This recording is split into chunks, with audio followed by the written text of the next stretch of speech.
Olá pessoal, eu sou o professor Marcos e esse é o nosso História da Filosofia em Casa. Hoje vamos falar a respeito de Aristóteles, um dos grandes nomes da filosofia antiga, da filosofia clássica da Grécia. Bem, Aristóteles, ele é de origem macedônia, né, nasceu em 384 em Estagira, uma cidade da Macedônia, e vai morrer em 322 a.C.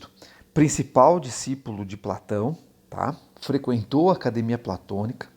Quando Platão faleceu, ele imaginava ser o seu sucessor imediato, e na verdade, por uma questão xenofóbica, né, os outros discípulos não permitiram que que Aristóteles assumisse esse posto. Ele volta para a Macedônia, lá ele vai ser preceptor, ele vai ser mentor de Alexandre o Grande, e depois ele acaba retornando e se estabelecendo em Atenas, e lá ele vai fundar o Liceu, tá? Ele vai fundar o Liceu, tá? No ano de 343 a.C., tá certo? Vai fazer os mais diversos estudos nas mais diversas áreas da botânia política, da ética, lógica, tá certo? E vai se destacar em todos esses níveis de conhecimento. Agora, o que nessa apresentação aqui a gente vai debater, a gente vai discutir um pouco, tá? Diz respeito às formulações que ele vai fazer a respeito da metafísica ou filosofia primeira. É interessante porque quando todos os escritos aristotélicos foram organizados, tá? Você tem uma parte que foi chamado de física, no qual ele vai discutir os aspectos da natureza, da biologia, entre outras coisas. Não que ele seja uma referência muito forte nisso. Por exemplo, Aristóteles acreditava que o coração era o centro do nosso pensamento e que o cérebro tinha a função de resfriar o sangue quando esse circulava pelo corpo humano. Mas, basicamente, para a antiguidade eram escritos muito importantes. Tá? É interessante o contato que Aristóteles teve com a empiria. Alexandre o Grande, né, o seu grande discípulo, quando vai em direção ao Oriente, né, conquistando territórios, etc., fazia questão de mandar espécimes animais e de plantas para o Aristóteles ver. Tá? Então Aristóteles teve um vasto estudo nesse campo. E tudo isso que se organizou depois, né, no futuro, depois da morte do Aristóteles, vai ser organizado como dentro do conceito da chamada física. Então, os escritos que Aristóteles elaborou sobre como é que se formava o conhecimento humano, né, sobre como é que efetivamente se estabelecia a possibilidade de conhecer, vai ser estabelecido como metafísica, ou seja, antes da física. E a partir disso, né, a designação de metafísica está associado a todas essas formas de compreensão a partir do qual o homem, né, busca efetivamente conhecer, tá? A metafísica, segundo Aristóteles, é a filosofia primeira, ou seja, como a ciência das causas primeiras, dos primeiros princípios e da finalidade de tudo que é enquanto é. Tá certo? Então a gente vai discutir isso e vai discutir a dimensão da política em Aristóteles, que é bastante interessante. Bom, vamos lá. Aqui nós já conhecemos, né, o famoso mural do Rafael Sanzio, a chamada Escola de Atenas, né? Sabemos aí que no centro dessa imagem nós temos, né, Platão com o dedinho apontado para cima, referência à dualidade, ao mundo das ideias. E aí do lado você tem aqui Aristóteles, tá certo? Né? Com a mão espalmada para baixo. É interessante como essa imagem conversa com a gente, né? Quando eu observo aqui no caso o Platão com o dedinho apontado para cima, né? É uma clara referência ao mundo das ideias. Perceba pelos pezinhos dele aqui do lado que ele está caminhando.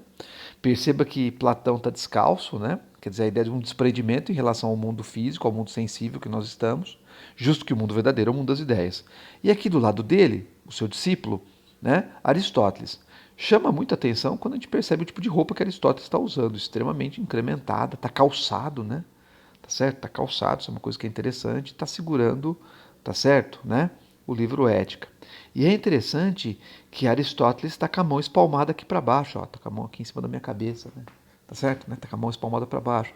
E efetivamente é como se ele estivesse respondendo para Platão. É como se Platão perguntasse: o verdadeiro mundo é o mundo das ideias. E Aristóteles respondesse, parando, né, com os dois pés em contato com o chão: não, o verdadeiro mundo é esse. O que isso significa? Diferentemente de Platão, Aristóteles acreditava nos sentidos como fonte confiável para a formação do conhecimento. Esse é o ponto que é importante. Não há dualidade em Aristóteles, posto que o conhecimento pode ser visto a partir da dimensão dos sentidos. Como? Bom, quando a gente vai falar sobre as diferenças entre Platão e Aristóteles, tá certo? A primeira delas é isso. Platão, ele é discípulo, né, de Sócrates. Aristóteles, por sua vez, é discípulo de Platão. Uma vez perguntaram para Aristóteles, nossa, mas o jeito que você está escrevendo aí no caso, desconstrói por completo o pensamento platônico. Você não é amigo de Platão? Aí diz ele, sou, mas eu sou mais amigo da verdade. Tá? Então, no caso de Aristóteles, tá? Você conhece o mundo, tá certo? Tá? Através do que os sentidos te oferecem de forma real. Tá? É a partir do mundo dos sentidos que você forma o conhecimento. Então, para Aristóteles, a ciência, por exemplo, é definida como conhecimento verdadeiro das causas, tá? Das causas, ok? E é interessante que você pode superar, né, os equívocos que os sentidos lhe proporcionam, tá certo? Tá? Você pode superar os enganos da opinião, tá? Você pode superar os enganos aí que vão vir apenas da percepção dos sentidos, porque de fato os sentidos podem nos enganar, né, gente? Tá? Compreendendo o significado tanto do que é o ser, quanto o que são as mudanças que são inerentes ao ser e aquilo que o ser observa. Então veja, tá? Há três distinções fundamentais em Aristóteles. Primeiro, quando eu vou falar, por exemplo, sobre um ser, tá? Quando eu quero conhecer efetivamente, se eu posso conhecer através dos sentidos. Veja, como é que Platão falava que se dava conhecimento? Está no mundo das ideias. O fundamento último das coisas está no mundo das ideias. É o conceito. Então, quer dizer, eu não posso conhecer pelos sentidos. Os sentidos me enganam. É conhecer pelas sombras. Então, eu tenho que buscar o quê? Abstração através do mundo das ideias. Ok? Quando eu pego Aristóteles, eu posso conhecer através da dimensão dos sentidos, desde que eu estabeleça um método. E esse método é lógico-dedutivo. Então, veja bem, tá? Todo ser existente, seja ele animado ou inanimado, ele é uma substância. Ou seja, todo ser é aquilo que ele é em si mesmo. Tá? Quando eu pego uma substância, ou seja, quando eu pego um ser na sua substância, eu vou perceber que esse ser ele vai ter dois conjuntos de atributos. Os atributos acidentais e os atributos essenciais. O que é o atributo acidental? É aquele atributo que a substância pode ter ou não, sem que ela deixe de ser o que ela é. Por exemplo, eu sou um ser humano. Haveria alguma diferença se eu, enquanto ser humano, estivesse, por exemplo, sem barba? Ou tivesse o olho azul, né? Ou tivesse, né, o cabelo mais longo, mais curto, ou se minha barba não tivesse branca? Ou se ao invés de eu ser aqui enquanto um homem, se eu fosse um homem, eu deixaria de ser o que eu sou? Não. Então perceba que todas essas características, elas são características acidentais. Elas são características acidentais. Significa que eu posso mudá-las constantemente sem que eu deixe de ser o que eu sou. Tá certo? Então, o atributo acidental é aquele que o ser pode ter ou não ter. Porque se ele vai ter ou não vai ter esses atributos, não vai alterar a sua substância, não vai alterar a sua essência. Ok? E o que é o atributo essencial? É aquele atributo que eu não posso tirar da substância, que eu não posso tirar do ser, sob o risco do ser deixar de ser o que ele efetivamente é. Tá? Então, por exemplo, se eu pegar o celular no qual eu gravo essa aula aqui para vocês, tá? Note a marca do celular que eu uso, a cor do celular que eu tenho, a película que está na frente dele, tá? Os apps que estão nele instalados, né? Perceba que tudo isso é acidental, é um atributo acidental. Por quê? Porque se eu deixar de ter essas coisas ou modificar, ele não vai deixar de ser o que ele é, no caso o celular. Qual é a coisa que eu não posso tirar do celular sob o risco do celular deixar de ser o que ele é? Note, é a própria capacidade que ele tem de fazer e receber chamadas, de fazer e receber ligações. Ah, mas é um smartphone que você tem. Pois é, então aí eu associo essa característica de fazer e receber chamadas, mais essas características que estão presentes e que eu estou utilizando nesse momento. Como gravar essa videoaula, como, por exemplo, acessar a internet, tá certo? Acessar minhas redes sociais e por aí vai. Então, como é que eu conheço um ser? Primeiro, eu tenho que entender que um ser é uma substância. Ele é formado por algo indissociável entre matéria e forma. A matéria é do que o ser é feito, a forma é a característica que ele assume, e quando eu pego essa associação, eu percebo que toda substância ela tem uma essência que a particulariza e distingue das demais.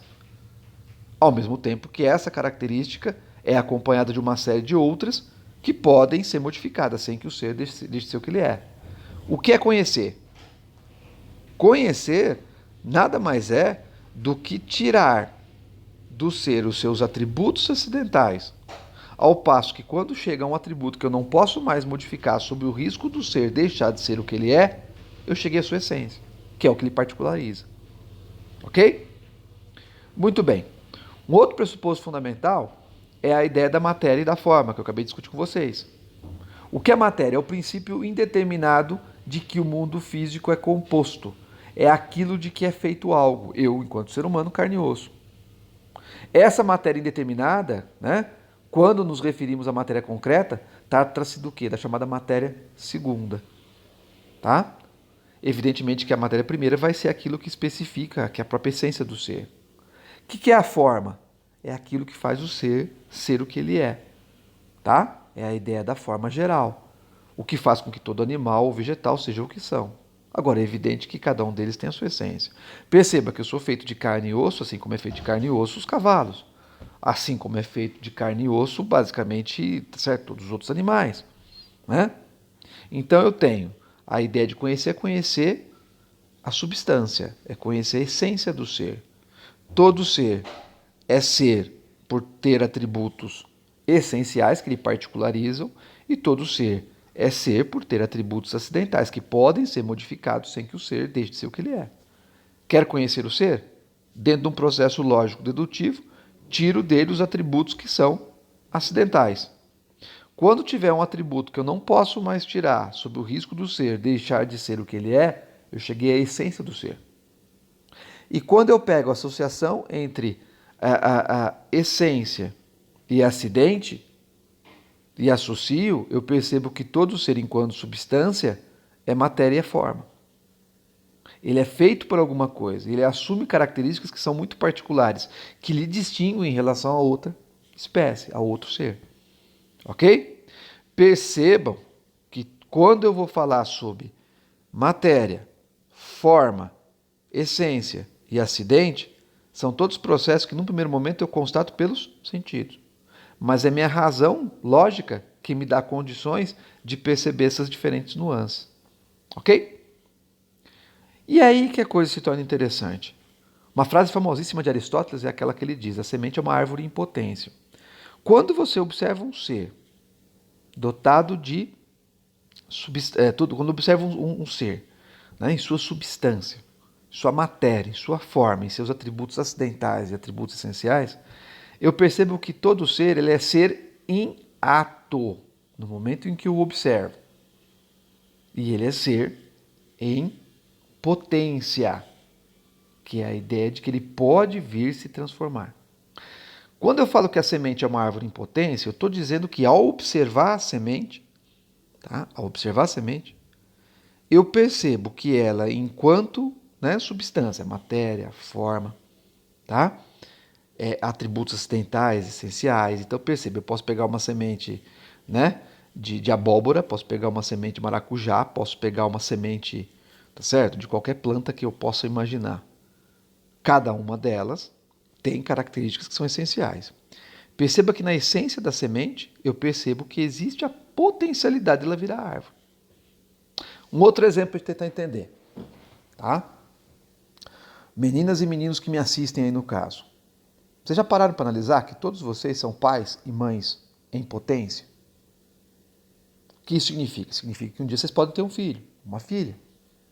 Mas significa que vai acontecer? Não necessariamente.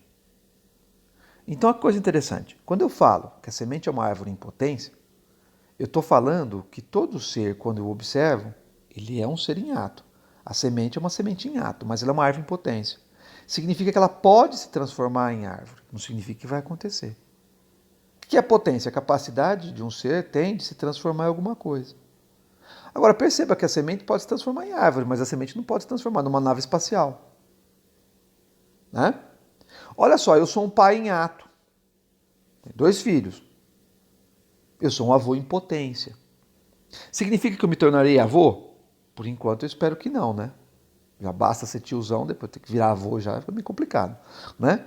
Mas olha que interessante. Eu sou um pai em ato, sou um avô em potência. Significa que eu serei avô em potência? Significa que eu serei um dia avô em ato? Pode ser que sim. Percebe que se eu me transformar ou não em avô, eu não vou deixar de ser mais ou menos ser humano. Então o que é interessante, tá? É que a potência é a capacidade da gente se tornar algo, alguma coisa. É aquilo que um ser poderá vir a ser sem deixar de ser efetivamente o que ele é. Tá? Para se atualizar, todo ser precisa sofrer uma ação de um outro ser. E aí que a coisa fica interessante. O ato é a essência, é a forma da coisa tal como ela é aqui agora. Só que ela carrega em si a potencialidade de se alterar.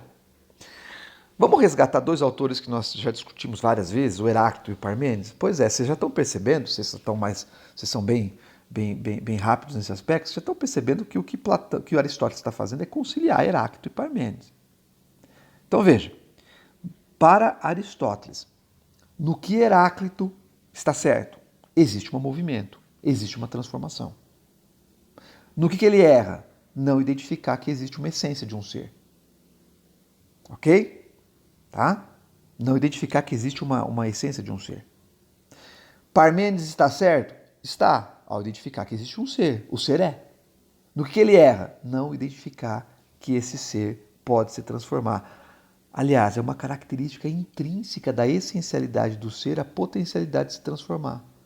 Se você tirar da semente a potencialidade de ela se transformar em árvore, ela é qualquer coisa menos semente. Então note, todo ser é ser em ato. Todo ser é ser em potência. Heráclito e Parmênides estão sendo conciliados nesse aspecto. Quando eu falo que o ser é ser em ato, eu estou pensando na dimensão de Parmênides. O ser é.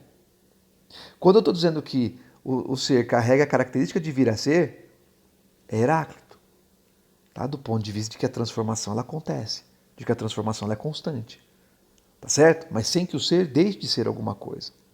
Então, o ato é a essência, a forma da tal coisa como ela é aqui agora. O que é a potência? A capacidade de se tornar alguma coisa. Se você tirar de um ser, da essência de um ser, da sua substância, a potencialidade dela se transformar, ela é qualquer coisa, menos aquilo que ela é em sua essência. Por exemplo, quando eu observo uma mulher, a mulher ela tem a potencialidade de ter um filho. Ah, então a mulher estéril ela é menos mulher? Uma mulher que não tem filhos ela é menos mulher? Claro que não. Percebe? Ela tem a potencialidade. A mulher ela tem a potencialidade de ter filho em geral, mas não significa que todas terão filhos. Ok? Esse é um aspecto bastante marcante. Tá certo? Então perceba que Aristóteles concilia esse pressuposto. Então, ó, pessoal, só para a gente revisar, ok? Quer conhecer o ser, você tem que conhecer a sua substância. Tá? O que é a substância? É a ideia de que todos os seres têm uma essência, atributos essenciais e atributos acidentais. A somatória dos atributos acidentais e atributos essenciais, tá certo? Pressupõe aí no caso que é o ser. Quer conhecer o ser? Encontre sua essência. Como é que eu faço isso? Observo quais são os atributos acidentais, ou seja, aqueles atributos que eu posso modificar. Quando eu vou pegar, tá, a associação, né, dos atributos acidentais e essenciais, eu tenho a matéria e a forma, que particularizam os seres em si e particularizam os seres em geral, e distinguem os seres em geral. E aí eu percebo que todo ser, né, na sua dimensão de atributos acidentais, essenciais, na sua matéria e na sua forma, é ser em ato e é ser em potência. O que é o ser em ato? O que o ser é nesse momento que eu observo. O que é potência? É o vir a ser. Tá? E aí uma pergunta que eu falo para vocês. A morte, ela é acidental? O que vocês acham? Não. Posto porque é uma condição que vai ser inexorável a cada um de nós. É esse o ponto fundamental. Tá? É acidental aquilo que pode ou não pode acontecer. Por exemplo, no começo, no determinado momento dessa apresentação, eu falei assim, ó, que todos vocês são pais e mães em potência. Significa que serão? Pode ser. Toda a passagem da potencialidade para o ato, ela é sempre acidental, do ponto de vista de que ela não precisa acontecer para você definir a essência do ser. Ok? Beleza? Já a morte, eu não posso encarar a morte como como acidental, né? Ela é essencial, tá? Ela é essência, é um atributo essencial do ser, não é potencial, tá? Ok? Ela faz parte da essência do ser, beleza? Muito bem. Agora, o que é interessante a gente observar é o seguinte: como é que se dá a passagem da potencialidade para o ato? Uma coisa que é interessante é você pegar o seguinte pressuposto: tudo que é movido, que se move, é necessariamente movido por uma outra coisa. Para o Aristóteles, nenhum ser é causa de si mesmo. Todo ser é necessariamente causado por outro ser.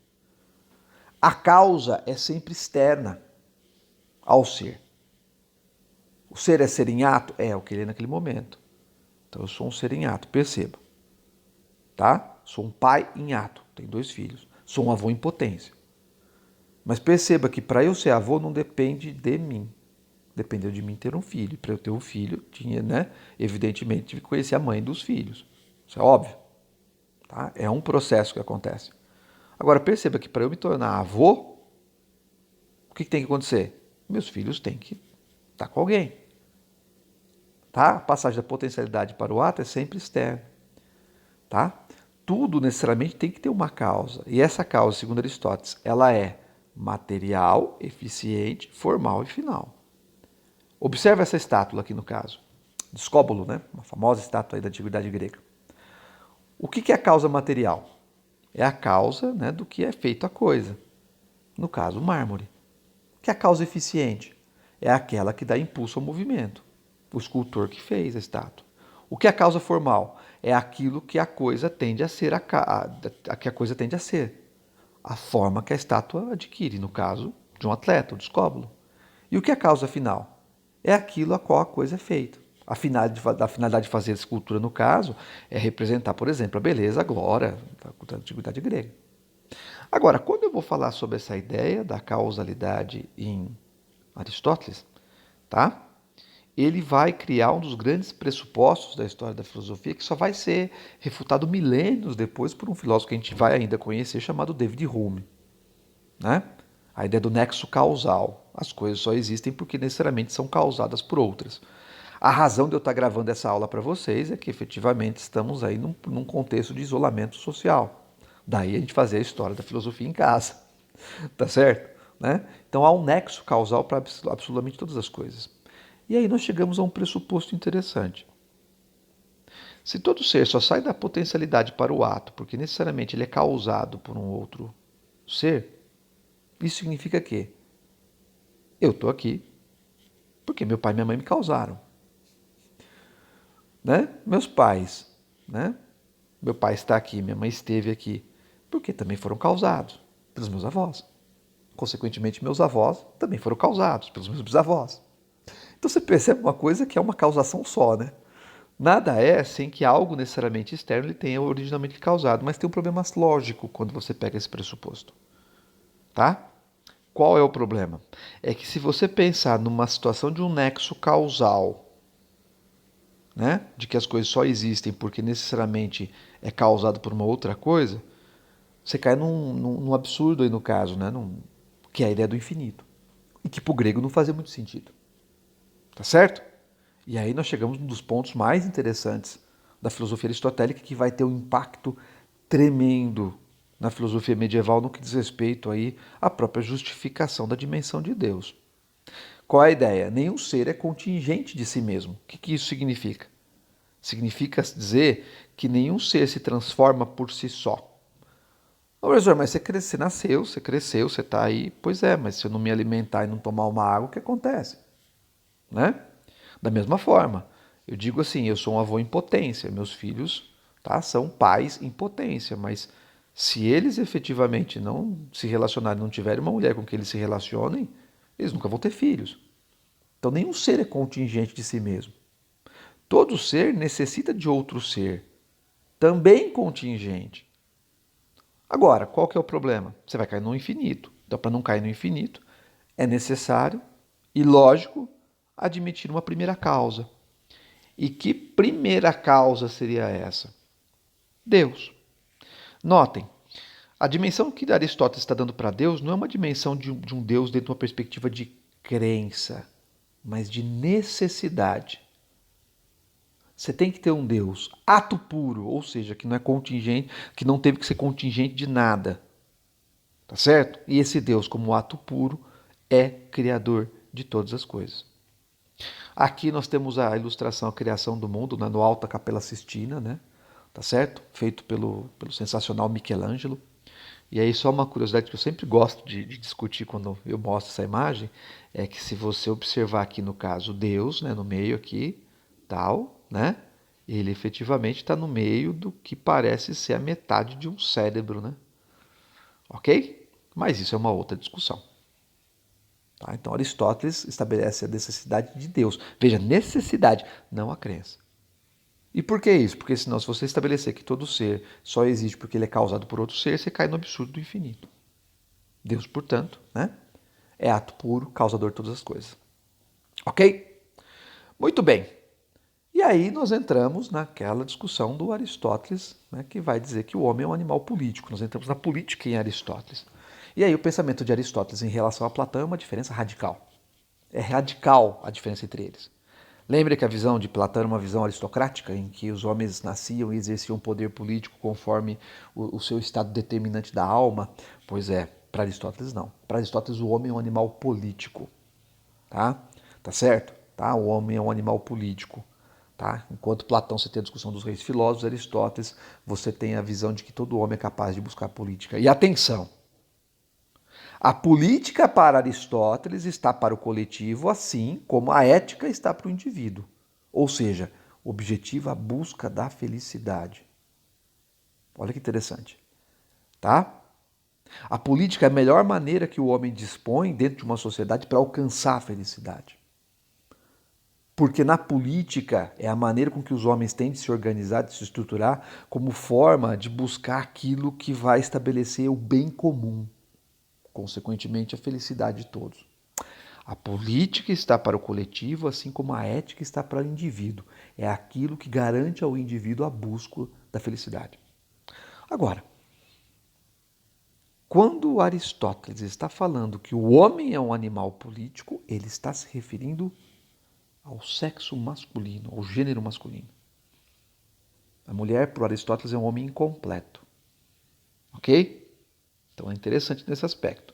Platão não fazia distinção de gênero, Aristóteles faz. Ok? Tá? Agora, Aristóteles vai dizer que o homem pode se organizar em formas puras de organização política, formas de governo, formas puras de governo, e chamadas formas degeneradas. Então veja, aqui nós temos uma tabelinha bastante interessante, tá?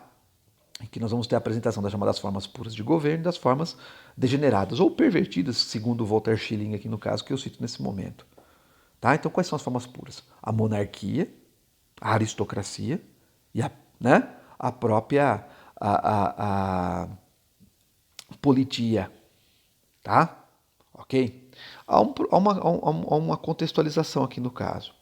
Você pode encontrar algumas literaturas que vão dizer que o Aristóteles apresenta como formas puras de governo a monarquia, a aristocracia e a democracia. E a forma degenerada de democracia seria justamente a demagogia. Tá certo? Ok? Tá? Então esse é um aspecto interessante aqui. A classificação que o Walter Schilling faz, ela tem uma visão diferente. Ele vai apresentar a forma monarquia como forma pura de governo, a tirania, tá certo? Como uma forma degenerada. A monarquia é uma forma pura que governo de um só. Sempre a ideia do bem comum. A tirania é governo de um só, tá? Que vai estabelecer seus próprios interesses. A aristocracia é governo dos melhores. A oligarquia já vai ser, no caso, né, uma forma de governo degenerado, que é a ideia de governo de poucos. A classificação do Walter Schilling, aí, no caso, ele vai colocar a politia como a forma pura de governo, em que o governo do povo, a da maioria, o respeito às leis, beneficia todos os cidadãos, indistintamente de todos. Existem classificações que vão dizer que isso é a forma da democracia. Tá? E nessas outras formas, ao invés de você colocar a democracia como uma forma pervertida, você coloca a demagogia como uma forma degenerada de governo. Tá? Em que o governo vai favorecer preferencialmente a certos segmentos, né, ou teoricamente aos pobres, etc, etc, criando constrangimento, evitando que outras classes sociais também sejam atendidas. Mas é isso, pessoal. Espero que vocês tenham gostado dessa discussão. Política em Aristóteles, tá? O homem é um animal político, todos têm a capacidade de participar, existem formas puras e formas degeneradas. Na visão mais comum, as formas puras são monarquia, aristocracia e a própria democracia. As degeneradas são tirania, oligarquia, tá? E a demagogia. Na classificação que eu trago aqui no caso, apresenta uma outra vertente, que também é interessante, né? Corresponde à realidade, em que você faz uma interpretação mais profunda sobre Aristóteles. Espero que vocês tenham gostado, tá? Eu sou o professor Marcos, esse foi o nosso História da Filosofia em Casa. Até nossos próximos encontros.